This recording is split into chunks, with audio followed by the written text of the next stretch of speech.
Selamat malam Bapak, Ibu, dan semua saudara. Apakah suara saya terdengar jelas? Kalau terdengar jelas, beri saya jempol. Oke.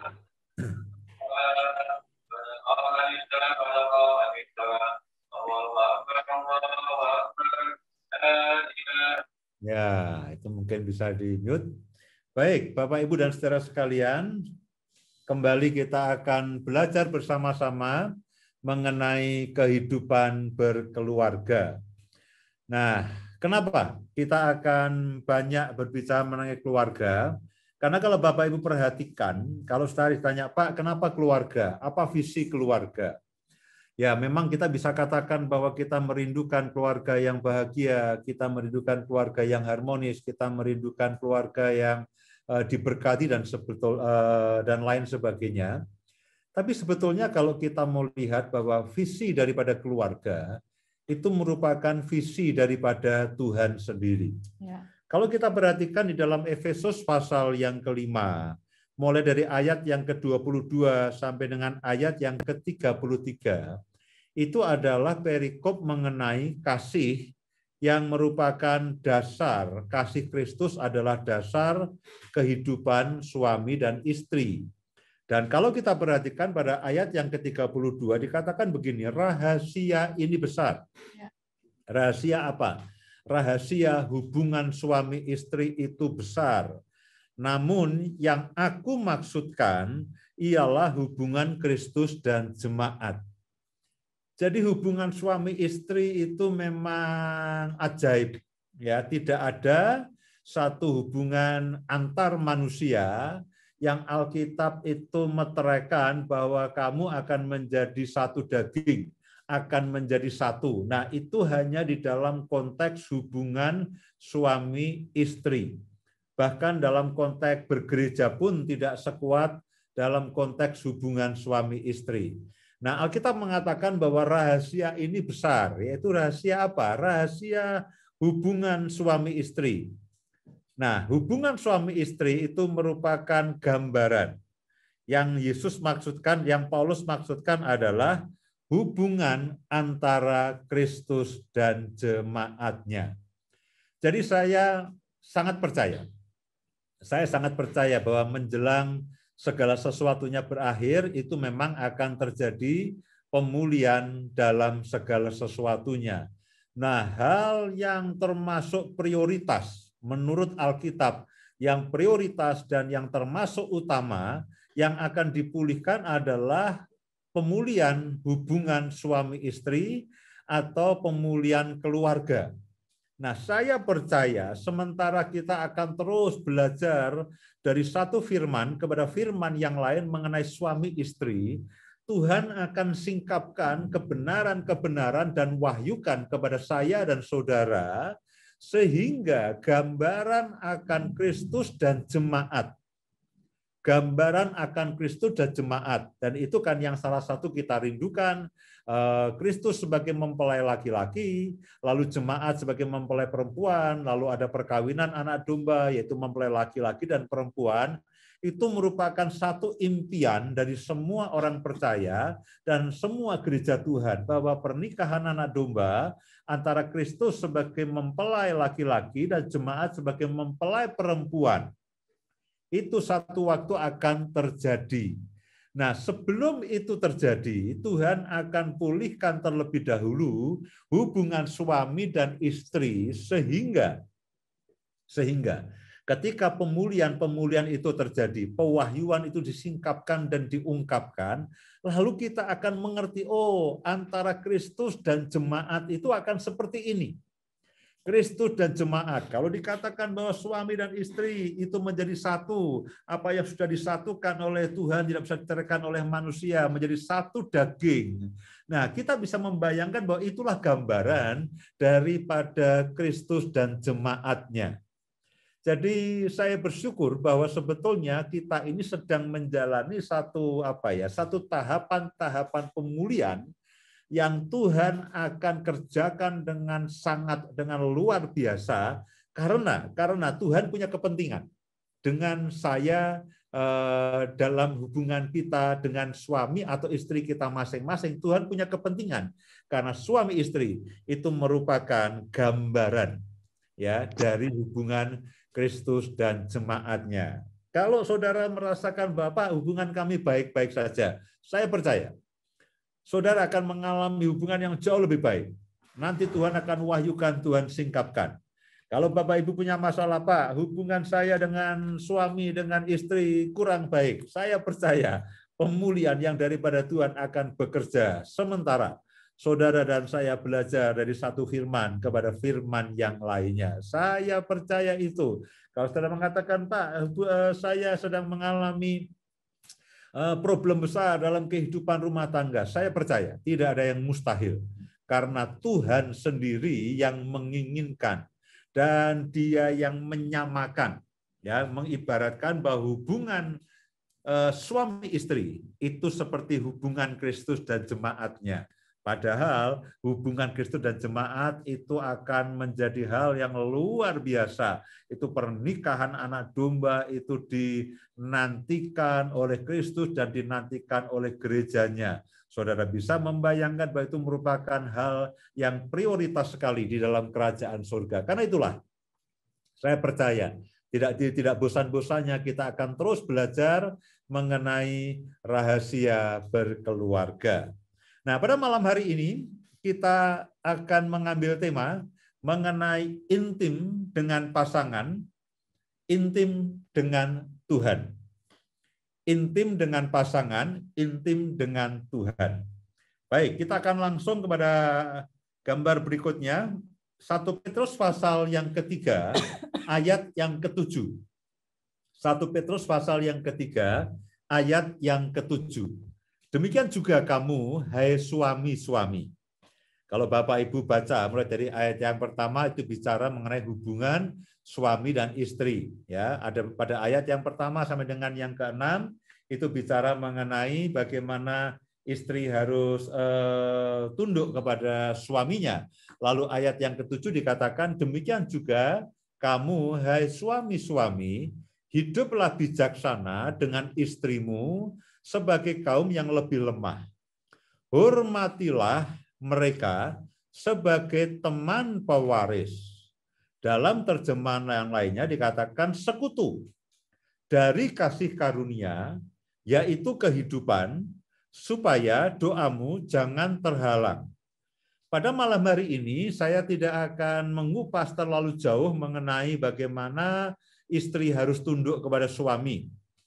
Ya, Bu Indah sering sampaikan itu, pada intinya adalah bahwa ketika kita tunduk kepada suami, ketika istri tunduk kepada suami, itu artinya menghargai, sepakat, dan mendukung dengan setiap keputusan suami.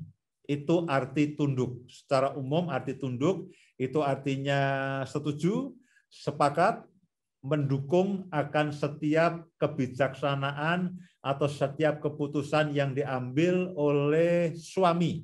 Nah, itu arti kata tunduk. Kemudian arti kata bijaksana kepada istri artinya para suami adalah memahami, ya, memahami, mengerti kebutuhan akan istri lalu memenuhinya. Bahkan sebelum istri itu harus katakanlah merengek-rengek meminta, mengerti dan memahami dan memenuhi akan kebutuhan istri. Nah, itu hubungan antara suami dan istri. Nah, namun yang lebih saya malam hari ini akan khusus berbicara mengenai teman pewaris.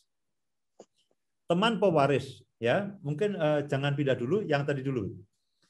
Yang berikutnya. Saya akan nah, kalau Bapak Ibu perhatikan bahwa di dalam kalimat terakhir mereka sebagai teman pewaris, artinya suami istri itu merupakan sekutu pewaris. Suami istri itu merupakan sekutu pewaris dari kasih karunia, yaitu kehidupan. Jadi bahwa masing-masing ada tugasnya. Ya, suami terhadap istri sikapnya seperti ini.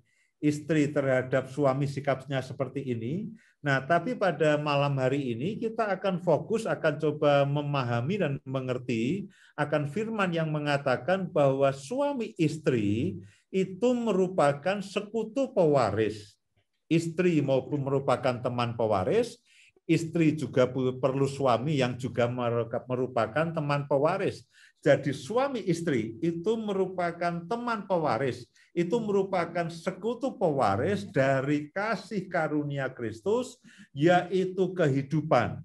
Dalam hal ini tentu merupakan kehidupan yang berkelimpahan, kehidupan yang berkemenangan, kehidupan keluarga yang betul-betul mencerminkan akan apa yang Tuhan inginkan, akan Tuhan mau.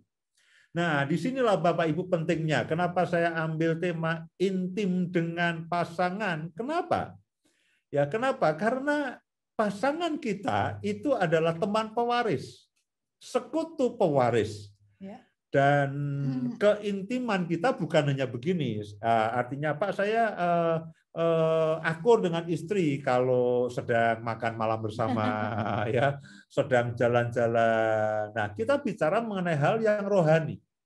Kita bicara mengenai warisan kehidupan yang Tuhan sediakan. Nah, pada malam hari ini saya akan secara khusus bagaimana supaya kita itu intim dengan pasangan dalam konteks kehidupan rohani. Ada orang-orang yang mengatakan bagaimana supaya kita ini dengan pasangan baik, kita perlu tamasya bersama. Lakukan itu. Kita perlu ambil waktu bersama, quality time bersama. Lakukan itu. Pak, kemarin saya Valentine, saya belikan bunga kepada istri saya, silahkan ya. Saya lupa memberikan bunga ya. Jadi malam hari ini saya akan lebih fokus kepada teman pewaris, sekutu pewaris, dan intim dalam konteks kehidupan rohani. Karena begini saudaraku, kadang-kadang di dalam rumah tangga, dalam kehidupan suami istri, ya, kita itu bisa karib, bisa akrab secara rohani dengan teman-teman pelayanan, dengan teman-teman yang ada di gereja.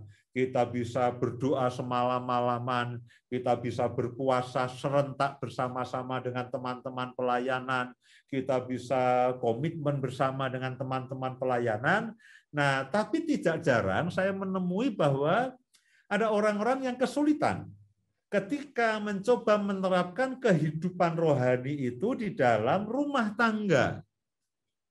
Berdoa dengan rekan pelayanan itu bisa, karena mungkin ada mau KKR, ada acara, ada pelayanan, dan sebagainya. Tapi berdoa bersama dengan istri, berdoa dengan suami, itu kadang-kadang susah untuk diwujudkan.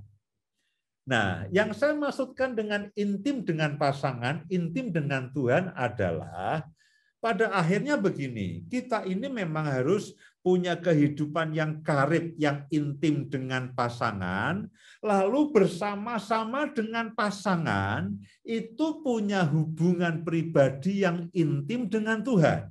Ya. Jadi bukan begini, wah Pak, saya ini katakanlah seorang pengkhotbah, saya setiap kali saya menggumuli firman Tuhan, Pak saya ini seorang pelayan, Pak saya ini seorang pemimpin puji-pujian, saya kalau menyembah Tuhan itu, aduh betul-betul saya intim dengan Tuhan.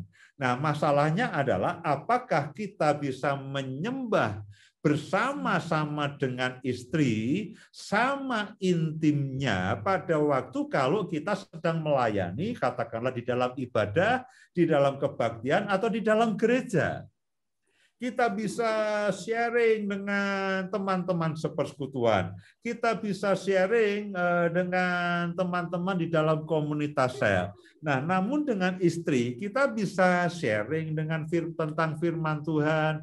Kita asik, kita berbicara dengan firman Tuhan. Kita merenungkan firman Tuhan yang sama. Kita mendeklarasikan firman Tuhan yang sama. Nah, bisa atau tidak? Nah, itulah yang saya maksudkan bahwa intim dengan pasangan, intim dengan Tuhan itu bukan begini. Saya intim dengan pasangan, Pak, tapi saya juga intim dengan Tuhan. Nah, bukan hanya itu. Saya intim dengan pasangan dan bersama-sama dengan pasangan yang hubungannya sangat karib dan intim itu, kami berdua itu menjalani kehidupan rohani dengan Tuhan yang juga karib dan intim. Kenapa? Karena istri dan suami kita atau suami kita itu sekutu dalam mewarisi. Itu adalah teman pewaris, itu seperti wadah untuk kita menerima akan berkat Tuhan. Nah, kalau wadah ini retak atau bahkan pecah, saya membayangkan begitu banyak berkat kehidupan yang Tuhan itu sediakan dalam kehidupan kita, itu akan terbuang bersama-sama. Gambar berikutnya, silakan Pak Budi. Pasangan adalah teman pewaris. Ya, pasangan adalah teman pewaris, ya, keintiman agar apa? Pasangan itu menemukan wadah. Suami istri itu merupakan satu wadah, bukan dua wadah, tapi merupakan satu wadah sehingga suami dan istri itu bisa menerima berkat kehidupan daripada Tuhan. Nah, targetnya adalah di situ. Bagaimana suami istri, ya kadang-kadang saya sibuk pelayanan, Bu Indah sibuk pelayanan, ya dia mengajar sesuatu kepada yang lainnya, saya mengajar yang lainnya, di rumah apa yang diajarkan tidak sesuai atau tidak klop. Lalu kita ribut karena karena pelayanan. Kita ribut karena pewahyuan yang berbeda. Kita ribut hanya karena urusan, ayo kita berdoa sama-sama. Sebentar, aku tidak ada waktu. Loh, kapan doa sama-sama? Mau rundingan doa bersama saja, ribut. Mau saat teduh bersama saja, ribut. Mau membaca firman, aku suka yang perjanjian lama, aku suka yang perjanjian baru, aku tidak suka dua-duanya. Malah repot lagi, saudaraku. Nah, kita perlu membangun satu keintiman, kita membangun satu wadah bersama. Ya, keintiman dengan pasangan. Nanti kita akan sampai kepada bagaimana kita membangun keintiman dengan pasangan. Tapi tujuan daripada firman malam hari ini adalah kita dengan pasangan hidup kita itu punya hubungan pribadi yang intim dengan Tuhan. Hubungan berdua ini, bukan kita sendiri. Pak, saya bisa dengan Tuhan tuh saat teduh 2 jam, tapi dengan istri nggak kerasan, Pak. Wah, itu kalau 5 menit, 10 menit udah ribut saya. Nah, apalagi lalu bersama-sama dengan istri, bersama-sama dengan suami, menghadap Tuhan sama-sama. Nah, goalnya itu di situ, saudaraku. Goalnya Bapak Ibu sekalian, goalnya adalah dari firman Tuhan malam hari ini adalah supaya saya dan istri, Bapak Ibu sekalian dengan pasangan masing-masing, itu bisa bersama-sama tanpa halangan apapun, itu bisa membangun hubungan pribadi yang intim dengan Tuhan. Nah, goal atau tujuan dari firman Tuhan malam hari ini adalah seperti itu. Intim dengan pasangan, lalu bersama-sama itu membangun hubungan pribadi dengan Tuhan. Tentu ada waktunya. Saya pribadi, ada waktunya. Bu Indah pribadi, itu berdoa sendiri.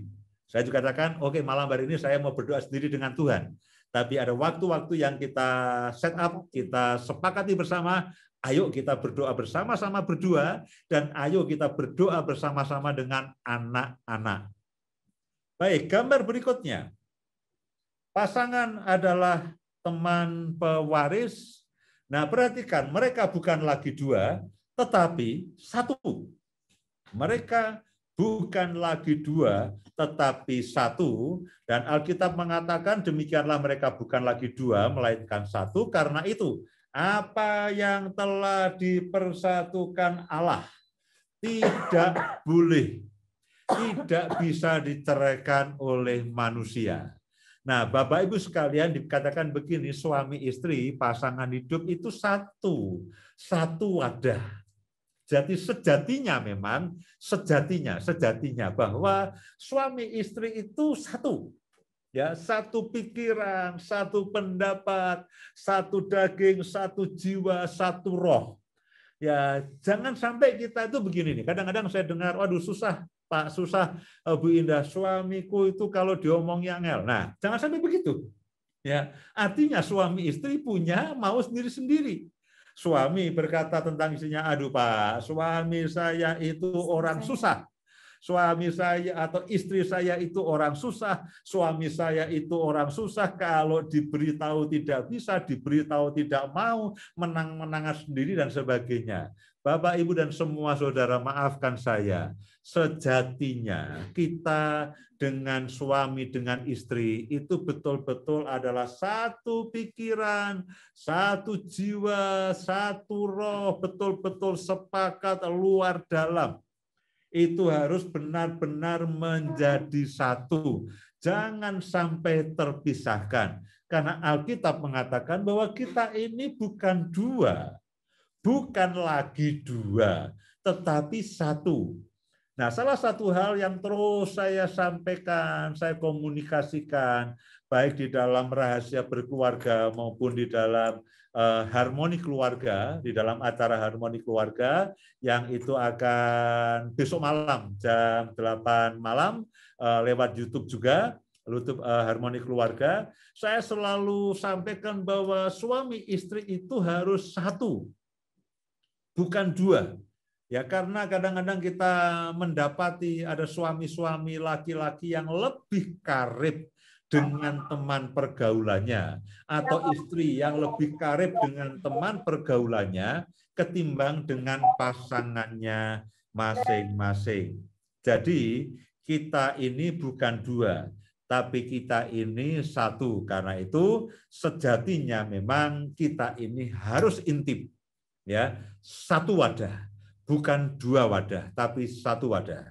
Gambar berikutnya, pasangan adalah teman pewaris, berarti memang kita itu menjadi satu daging, sejiwa, seroh. Sedaging, sejiwa, seroh. Tidak ada hubungan antar manusia yang kedekatannya menjadi satunya itu seperti suami dan istri. Tidak ada. Rekan pelayanan tidak seperti suami atau tidak seperti istri. Rekan kerja, ya, rekan kita melayani itu tidak akan bisa seperti pasangan, sedaging, sejiwa, seroh. Hanya saya dan istri saya dan suami masing-masing itu yang bisa ada posisi betul-betul sedaging, sejiwa, dan seroh. Dengan demikian, kalau kita tanya teman atau saudara atau kenalan yang paling karib atau orang yang paling karib, paling intim, yang saya paling bisa terus terang itu siapa? Ya pasangan kita. Pasangan kita. Kalau kita itu lebih kerasan, ya, berbicara, lalu kita itu lebih kerasan, kita itu lalu pergi dengan orang lain ketimbang dengan istri atau suami kita, ada yang salah. Kita katakan, Pak, saya itu nggak bisa pergi sama istri, jengkel saya bawaannya. Mau makan ribut, mau jalan-jalan ribut, mau tamasya ribut. Daripada dengan istri, lebih enak saya jalan-jalan dengan dengan rekan-rekan kerja atau teman-teman sepedaan atau siapapun orang luar yang lainnya. Tapi pergi dengan suami, pergi dengan istri, itu saya tidak tahan, Pak. Saudaraku, ada yang salah. Ada yang salah. Melalui malam hari ini saya berharap, saya mendorong Bapak Ibu semuanya melembutkan hati. Nanti kita akan sampai pada titik di mana kita belajar. Lalu bagaimana seharusnya untuk mengembangkan keintiman supaya apa? Istri kita, suami kita itu betul-betul menjadi rekan yang paling intim, bukan teman pelayanan kita, bukan teman kerja kita, tapi pasangan kita, suami kita, istri kita itu adalah teman yang paling karib, teman paling intim, dan dalam kebersamaan itu lalu bersama-sama membangun keintiman dengan Tuhan. Nah, itulah arti daripada tema pada malam hari ini, intim dengan pasangan dan intim dengan Tuhan secara bersama-sama. Nah, kemudian pertanyaannya adalah, Pak, bagaimana saya bisa membangun keintiman dengan pasangan? Gambar berikutnya. Bagaimana Bapak, Ibu, dan Saudara dan saya sepenuhnya kita bisa membangun keintiman dengan pasangan? Nah, yang pertama adalah memahami sepenuhnya apa yang kita perlu pahami. Yang kita perlu pahami adalah kita memahami sepenuhnya keberadaan, karakter, jati diri, kebiasaan, atau segala sesuatu, karakter, gaya kepribadian dari pasangan kita sepenuhnya. Memahami, karena saya masih dengar orang-orang begini, Pak, saya itu tidak bisa mengerti dengan istri saya. Saya tidak bisa mengerti dengan suami saya. Saya kok ragu-ragu. Yang benar adalah, Pak, saya itu tidak mau mengerti. Ya, bukan tidak bisa mengerti, bukan tidak bisa memahami, tapi tidak mau memahami dan tidak mau mengerti. Misalkan begini, misalkan Bu Indah berkata, saya itu tidak habis pikir, kenapa suami saya, Pak Yus, itu saya tidak bisa mengerti, kenapa dia keras kepala. Loh, harusnya gampang dia. Saya itu mengerti, saya itu memahami bahwa Pak Yus itu adalah orang yang keras kepala. Nah, itu lebih mudah. Ya, itu lebih mudah daripada saya itu tidak bisa mengerti, Pak. Ya, Pak Yus itu orang yang seenaknya, semau-maunya. Saya tidak bisa memahami, saya tidak bisa mengerti, saya tidak tahu bagaimana saya bisa mendapatkan suami yang seperti itu. Loh, bukan begitu. Itu artinya Bu Indah sedang menutup hati dan pikirannya, dia tidak mau untuk memahami saya, dia ingin memahami saya seperti yang dia mau. Harusnya kan gampang, saya itu paham. Pak Yus itu orang keras kepala, itu ngeyelan, kalau ngomong tajam, sukanya menang sendiri, loh gampang toh, itu dipahami itu gampang. Ya, demikian juga saya akan mudah sekali kalau hati saya terbuka terhadap Bu Indah. Oke, saya paham. Ya, Bu Indah itu kadang-kadang kadang-kadang lembut, kadang-kadang apa namanya galak, ya. Ya, saya tidak bisa begini. Saya tidak paham bagaimana Bu Indah itu galak. Loh, difahami saja. Difahami kan selesai. Saya paham. Saya tahu persis bahwa Bu Indah itu galak. Makanya ada lagu yang mengatakan Bu juga. Bu galak. Oh, itu bukan lagunya Bu Indah. Itu bukan lagunya Bu Indah, Bapak Ibu dan Saudara. Tapi maksud saya begini, sebetulnya itu memahami pasangan itu bukan hal yang sulit. Kalau kita mau dan kita terbuka dan kita punya satu keluasan hati, itu bukan hal yang sulit. Kalau kita katakan aku tidak bisa mengerti, ya tidak bisa mengerti. Tapi kalau kita mau mengerti akan jati diri, karakter, gaya kepribadian, cara berbicara pasangan kita, lalu kita memahami, kita terima dengan legowo, sebagian besar masalah terselesaikan. Yang kedua dikatakan, setelah memahami, ya terima apa adanya. Janji nikah kita kan, aku akan menerima engkau, aku akan bersama engkau dalam keadaan suka dan duka, dalam keadaan menyenangkan maupun menjengkelkan, dalam keadaan susah dan senang. Ya terima apa adanya. Bukankah itu memang janji nikah yang kita lakukan? Atau itu hanya untuk di take video saja, Pak. Itu hanya untuk seremonial. Bukan, saudaraku. Setelah saudara memahami keberadaan akan pasangan saudara, terimalah apa adanya. Terimalah apa adanya tanpa komplain sama sekali. Kemudian yang ketiga adalah menyesuaikan diri dengan pasangan. Menyesuaikan diri dengan pasangan. Artinya begini, saya akan menyesuaikan diri dengan Bu Indah akan menyesuaikan diri dengan saya. Apa yang harus kita sesuaikan? Perhatikan, apa yang dia sukai dan apa yang dia tidak sukai. Yang dia sukai, saya akan lebih banyak perbuat.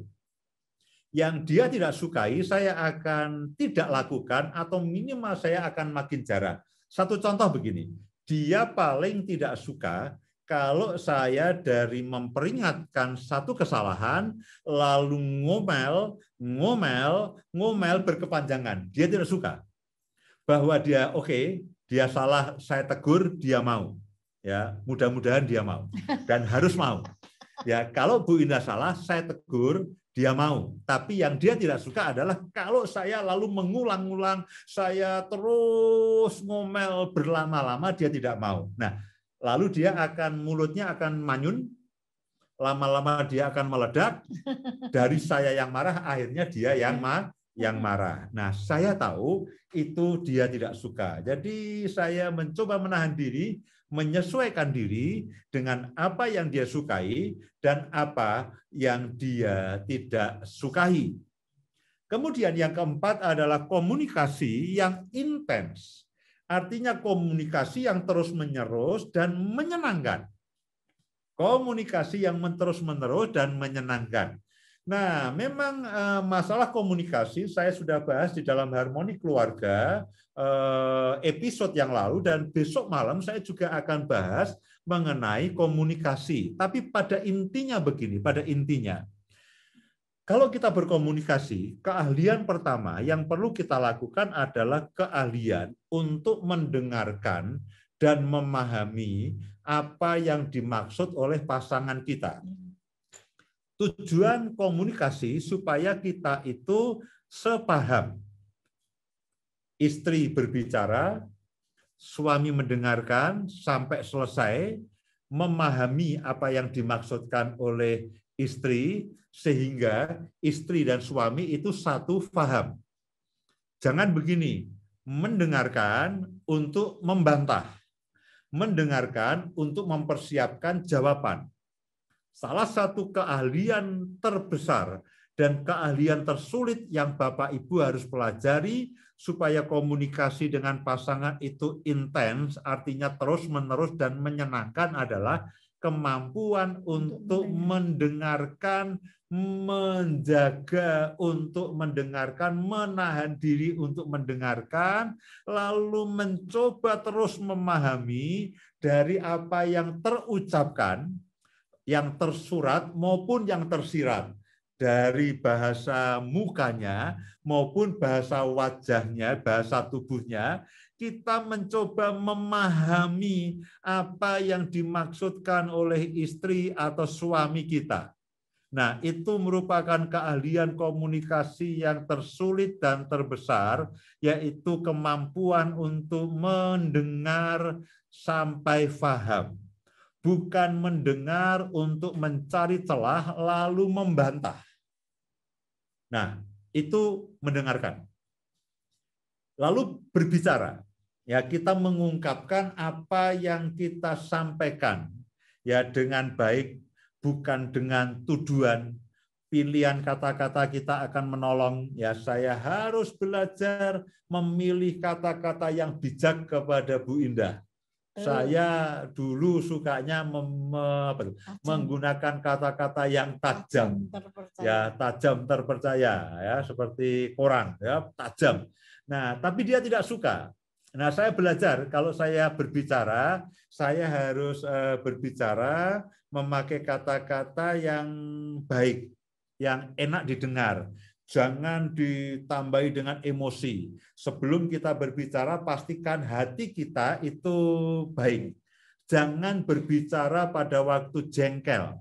Ya, karena begitu kita jengkel, kita marah, pilihan kata-kata kita, raut muka kita, bahasa tubuh kita itu akan menunjukkan kemarahan, dan istri atau suami kita itu bisa menangkapnya. Dan tidak ada satu orang pun di dunia ini yang suka dimarahi. Ya, tidak ada satu orang pun di dunia ini yang suka dimarahi, saudaraku. Karena itulah kemampuan untuk mendengarkan dan kemampuan untuk berbicara. Ya, saya tidak akan bahas panjang lebar. Kalau Bapak Ibu mau, besok malam saya akan bahas panjang lebar di dalam Harmoni Keluarga, di dalam channel YouTube Harmoni Keluarga. Saya akan lanjutkan bagian yang kedua mengenai komunikasi. 2 minggu yang lalu itu mengenai komunikasi pada bagian yang pertama, dan besok malam akan pada bagian yang kedua. Nah, bagian yang terakhir sebelum nanti Bu Indah akan sampaikan 1-2 hal. Silakan gambar terakhir. Bersama pasangan membangun keintiman dengan Tuhan.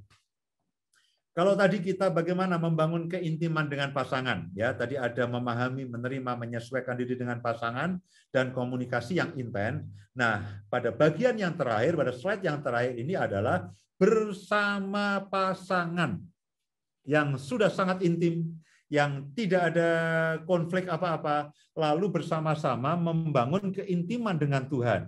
Saudara akan tanya, Pak, caranya bagaimana? Prakteknya bagaimana? Mesbah keluarga. Mesbah keluarga, doa sepakat dengan istri, menyembah bersama-sama dengan istri dan anak-anak, membaca dan merenungkan ayat yang sama. Ya, kita sekeluarga, kami sekeluarga membaca dan merenungkan ayat yang sama.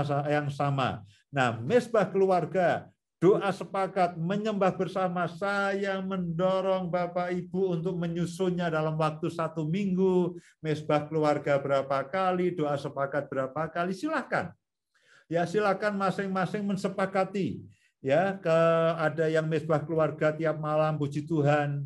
Ya, tapi kami tidak selalu tiap malam, ya, seminggu 1 atau 2 kali doa sepakat dengan istri, 1 atau 2 kali seminggu. Yang lainnya kami punya waktu bersama-sama, tapi berdoa sepakat itu dengan anak-anak itu setiap malam.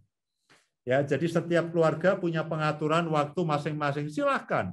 Tapi yang pasti saya mendorong dalam 1 minggu itu ada mesbah keluarga, ada doa sepakat, ya entah mau digabung silahkan. Caranya bagaimana? Pak, saya gabung, menyembah bersama, doa bersama, mesbah keluarga bersama-sama, silahkan.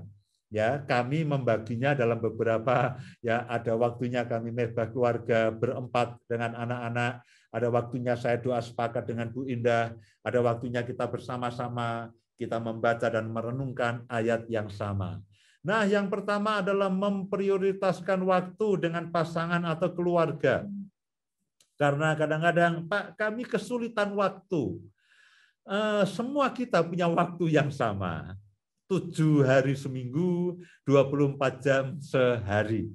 Jadi masalah prioritas. Masalah prioritas bagaimana dengan keluarga, ya. Kadang-kadang dengan anak-anak, mereka punya acara, mereka punya mood yang berbeda. Ya, pagi hari saya katakan, nanti malam jangan pulang malam-malam ya. Kita mau berdoa bersama-sama, kita mau menyembah Tuhan bersama-sama. Dan mereka sudah tahu, oke Pak, kami akan pulang lebih awal. Karena apa? Kami sudah terbiasa. Jadi harus ada keputusan, kesepakatan untuk memprioritaskan waktu dengan pasangan. Yang kedua adalah tidak ada konflik yang mengganjal atau tidak ada konflik yang belum selesai. Ya. Nah, tadi kita sudah bicara bagaimana membangun keintiman, memahami, menerima, menyesuaikan. Nah, saya berharap dengan itu semuanya, itu potensi konflik, kadar konflik dalam kehidupan rumah tangga kita itu kecil sekali atau bahkan 0 atau 0 atau kosong. 0, jadi betul-betul zero konflik, tidak ada konflik. Itu target kita, itu tujuan kita. Nah, kalau konflik, bagaimana bisa kita berdoa bersama dengan orang yang kita jengkel? Ya, kita jengkel itu sulit sekali. Ya, saya kalau sedang jengkel dengan Bu Indah, saya milih pergi ke taman dan nonton ikan berenang. Ya, daripada nonton Bu Indah, lebih baik nonton ikan berenang. Nah, apalagi doa bersama, apalagi menyembah bersama. Karena itulah saya mendorong bahwa dengan tadi memahami, menerima, menyesuaikan diri, lalu berkomunikasi dengan baik, itu kita ini tidak punya masalah. Bukan berarti ya setiap orang punya masalah, tapi artinya masalah itu makin lama makin ringan dan kita pada titik saya tidak punya tuntutan apapun, saya tidak punya menyimpan apapun kepada pasangan kita. Dan bagian yang ketiga adalah disiplin. Disiplin, kita perlu menjaga, ya entah Bapak Ibu itu dalam praktek bersama-sama membangun keintiman dengan Tuhan, tapi saya mendorong dalam 1 minggu itu, entah 1, 2, 3, 4, 5 kali terserah, ya tapi disiplinkanlah. diri saudara sendiri, suami, istri, lalu bersepakat, oke, ya kita perlu membangun mesbah keluarga bersama-sama, doa sepakat dan sebagainya, menyembah bersama-sama. Kalau ada anak-anak, kita ajak anak-anak. Nah, sejujurnya perlu disiplin. Begitu 1-2 kali kami tidak menjaganya, akan selalu ada halangan apapun. Selalu ada halangan. Nah, saya mendorong pada malam hari ini, ya, sebelum Bu Indah akan tambahkan sedikit, lalu kita akan jawab berbagai macam pertanyaan. Jadi poin besarnya adalah begini, intim dengan pasangan. Ya, artinya kita betul-betul tidak ada jarak. Artinya kita betul-betul sepakat, sejiwa, seroh, sehati, bahkan sedaging dengan pasangan. Dan lalu bersama-sama dengan pasangan itu adalah membangun mesbah keluarga, membangun hubungan, membangun bersama-sama membangun hubungan pribadi dengan Tuhan. Itulah intim dengan pasangan, dan bersama-sama dengan pasangan intim dengan Tuhan. Nah, kalau kita sudah punya anak, itu lalu kita intim bersama-sama dengan pasangan, dengan anak-anak, bahkan menantu, bahkan cucu, lalu bersama-sama membangun hubungan pribadi dengan Tuhan. Silakan Bu Indah. Baik, saya mau sampaikan ketika saya berdoa untuk acara malam hari ini, untuk semalam hari ini, Tuhan ingatkan satu ayat, di mana beberapa ayat yang ingin saya bacakan, di mana kita mesti belajar dari Kristus kepada jemaatnya, karena hubungan suami istri seperti yang Pak Yustadi sudah sampaikan, menggambarkan akan hubungan Kristus dengan jemaatnya. Efesus 5 ayat 25 sampai dengan 27 dikatakan, "Hei suami, kasihilah istrimu sebagaimana Kristus telah mengasihi jemaat dan telah menyerahkan dirinya baginya untuk menguduskannya sesudah ia menyucikannya dengan memandikannya dengan air dan firman, supaya dengan demikian ia menempatkan jemaat di hadapan dirinya dengan cemerlang, tanpa cacat atau kerut atau yang serupa itu, tetapi supaya jemaat kudus dan tidak bercela." Ayat yang mau saya bagikan adalah, yang mau saya tekankan adalah untuk menguduskannya sesudah ia menyucikannya dengan memandikannya dengan air dan firman. Ini berbicara untuk bapak-bapak secara khusus sebagai imam di dalam rumah tangga. Seringkali bapak-bapak berkata, aku mau nih keluargaku menjadi keluarga yang baik, istriku menjadi istri yang saleh, istri yang tidak cerewet, yang memiliki damai sejahtera, yang hidupnya tentram. Tetapi apakah kita sudah melakukan seperti yang Kristus lakukan? Memandikan dengan air dan firman. Apa artinya memandikan air dengan air dan firman? Memandikan dengan air seperti Kristus itu memastikan keselamatan akan keluarganya, memastikan keselamatan akan istrinya, memastikan akan kehidupan istrinya itu betul-betul aman, itu betul-betul benar ya. Dan memandikannya dengan air dan firman. Caranya dengan memandikan dengan air dan firman. Supaya kehidupannya secara pribadi, secara jasmani, maupun secara rohani, istri itu mendapatkan kehidupan yang tenang, yang tentram. Seperti 1 Korintus 3 ayat pertama sampai yang ke-6 ya. Memiliki hati yang tentram, memiliki roh yang lemah lembut. Seringkali suami-suami berkata, istriku mengapa tidak memiliki roh yang lemah lembut, bawaannya marah-marah terus. Tapi malam hari ini Tuhan mau kita sama-sama belajar. Bapak-bapak belajar juga untuk memandikan dengan air dan firman. Berikan firman kepada istri kita, kepada istri kita masing-masing. Satu ketika saya pernah pelayanan di satu tempat, kami membagikan waktu itu tentang doa bersama pasangan suami istri. Nah itu saya nggak bisa lupa. Ini Bapak Pendeta nih. Lucu sekali. Langsung Bapak Pendetanya curcol ke saya gini. Bu, gimana Bu? Istri saya, ada istrinya loh saudara, waktu curcol. Nah ini amat sangat tidak bijaksana ya. Baik istri maupun suami kalau curcol tentang pasangan kita, janganlah di depan pasangannya, sangat memalukan ya. Itu di depan ibunya gitu ya, depan istrinya. Gimana nih, Bu? Istri saya kalau saya ajak doa bersama, nggak mau gitu. Padahal kan seperti yang disampaikan, kita bisa berdoa bersama, kesepakatan, kemudian sama-sama baca firman, itu membandingkan dengan air dan firman maksudnya ya. Kemudian dia bilang gini, kalau saya ajak malam, dia sudah tidur duluan. Dia bangun jam 3, saya belum bangun, Bu. Jam 5 pagi saya opiak-opiak. Ayo doa bersama, ayo doa bersama. Istri saya sudah mengerjakan entah memasak, entah mengambil air. Saudara, dari situ saya bisa mengerti bahwa saya waktu itu ketawa saja dan saya katakan, mungkin ada masalah-masalah seperti yang Pak Yu sampaikan tadi ya. Masalah-masalah yang tidak terselesaikan. Oleh sebab itu, kalau kita mau ajak doa sama-sama, pasangan kita, suami kita, istri kita, jangan tinggalkan masalah. Tapi kalau ada masalah, selesaikan dulu. Supaya segala sesuatunya itu bisa intim, bisa mulus. Suami juga nggak bisa ya menyampaikan firman Tuhan ketika istrinya lagi gondok ya. Gondok itu apa sih? Mangkel itu hatinya panas gitu. Lagi nggak suka dengan suami gitu. Terus suami memberikan firman gitu. Kamu segini, firman Tuhan ngomong gini. Istrinya bisa dalam hati belgedes gitu ya toh. Jadi biarlah kita memiliki hati yang benar gitu.